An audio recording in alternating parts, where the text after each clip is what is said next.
আসসালামু আলাইকুম ওরহমতুল্লাহি ওয়াবারাকাতুহু।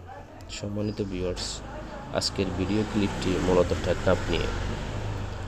টেকনাফ বাংলাদেশের কক্সবাজার জেলার অন্তর্গত একটি উপজেলা। এটি বাংলাদেশের সর্বদক্ষিণের উপজেলা, যার আয়তন 388.68 বর্গ কিলোমিটার।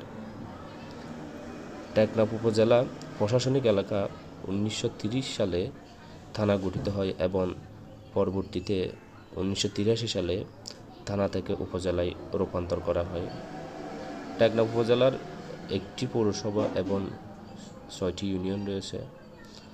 দর্শনীয় স্থান কালো রাজার সুড়ঙ্গ, গর্জন বাগান, সেরা দ্বীপ, টেকনাফ সমুদ্র সৈকত, শাহপরীর দ্বীপ, সেন্ট মার্টিন দ্বীপ, মারিস বনিয়া সমুদ্র সৈকত, তৈঙ্গেছড়া উল্লেখযোগ্য।